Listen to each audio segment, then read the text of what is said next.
Mônica Bergamo vai falar sobre a queda de braço da Polícia Federal para escapar dos cortes no orçamento. Diga lá, Mônica. É isso, Megali. Olha, a necessidade de cortes e contenção de despesas para equilibrar contas do governo. Quando a gente fala no macro, assim, né, Megali? Todo mundo é a favor dos cortes. Quando você vai ver caso por caso, aí a gente vê o tamanho das dificuldades, como a gente percebeu, por exemplo, durante a greve dos professores das universidades federais, né, que durou 3 meses. Um outro foco de incêndio agora atinge um dos principais órgãos de Estado do país, que é a Polícia Federal. É a que tem verbalizado queixas também, não diretamente, mas por meio da Associação Nacional dos Delegados de Polícia Federal. A PF tinha um orçamento, o Megali, para esse ano de 1 bilhão e 600 milhões de reais. Houve um corte de 203 milhões. Você vai dizer é pouco, né? De 1 bilhão e 600, cortou 200, mas o problema é que a maior parte dos recursos, sempre desses órgãos, está comprometida com gastos correntes, gastos de pessoal, manutenção de prédios, materiais. E quando há cortes, se corta sempre nos investimentos, em operações, impacta, por exemplo, o sistema de emissão de passaportes, prevenção e repressão do tráfico de drogas, operações que vão ocorrer e aí não ocorrem porque não tem o dinheiro naquele momento. Então, há uma associação diz que a PF está sendo sucateada, né, e que não corre risco de não ter uma boa atuação, inclusive, nas eleições, porque a PF que investiga fraudes, compra de votos em eleições, por exemplo, né? Bom, Megali, o que aconteceu? O Ministério da Justiça abriu negociação para recompor esse orçamento. Depois de muitas tratativas com a junta orçamentária do governo, foram destinados de volta 102 milhões de reais para a PF, para recompor uma parte do corte de 203 milhões. Faltam outros 102 milhões para tudo voltar ao normal.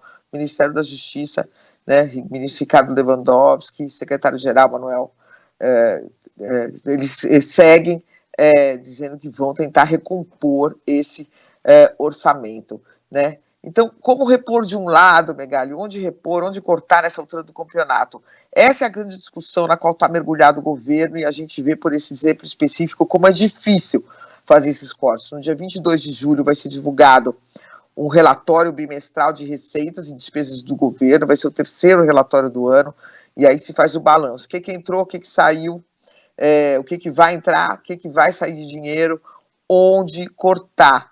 O ministro da Fazenda, Fernando Haddad, já disse que o contingenciamento vai ser do tamanho que tiver que ser, do tamanho necessário para se atingir essa meta que o governo disse que está perseguindo de déficit zero, zerar as contas esse ano. Mas a gente vê o tamanho das dificuldades quando a gente vê um caso desse exemplo, né, específico, o exemplo das universidades, quando a gente já vai ver onde cortar, né, Megali? Você vê que o Lula já disse que não vai cortar em programa social. Ontem repetiu, né, que ele não deve satisfação para ricaço, que ele deve satisfação para a população mais pobre, que ele não vai cortar nenhum programa social. Aí fala em cortar a aposentadoria de militar. Não, também não pode mexer com os militares. Aí vai cortar subsídio. Não, também não pode mexer com o X setor empresarial. Então vai. Então é isso, acaba sobrando para quem tem menos força, né?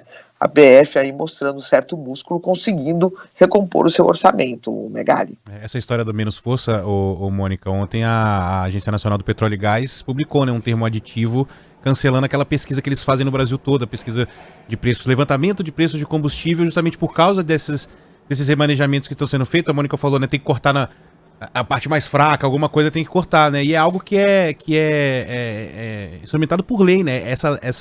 Esse levantamento precisa ser feito. E algumas cidades estão sendo cortadas justamente porque o Ministério de Minas e Energia tem alguns cortes também. E um dos cortes vai ser nesse levantamento, aquilo que a gente publica aqui toda semana, né? Para falar do preço médio da gasolina, enfim, do gás, que usa, por exemplo, esse levantamento para você definir justamente o valor do auxílio gás, que é que o ministro falou que não vai cortar nenhum benefício, mas ele é calculado também na LPC, né? Nessas horas... por isso que o governo está buscando receita, né? Por exemplo, agora surgiu informação, se não me engano saiu no Valor Econômico, de que é possível que há uma discussão de que o governo taxe os fundos imobiliários tijolo. O que é o fundo imobiliário tijolo? É aquele fundo em que tem imóveis, né? Investe diretamente em imóveis e a rentabilidade vem dos aluguéis desses imóveis. Eles não pagam imposto.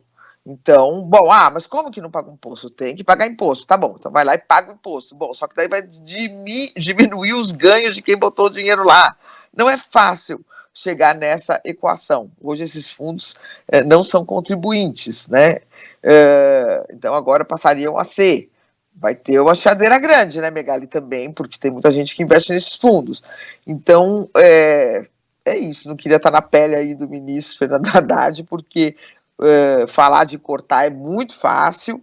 Quando você baixa para ver onde cortar, vocês mesmos acabaram de dar esse exemplo maravilhoso, né? Quer dizer, você corta uma coisa que é essencial, que é uma informação essencial. Então, é muito difícil. O duro é nessas horas quem pode mais chorar menos, né? E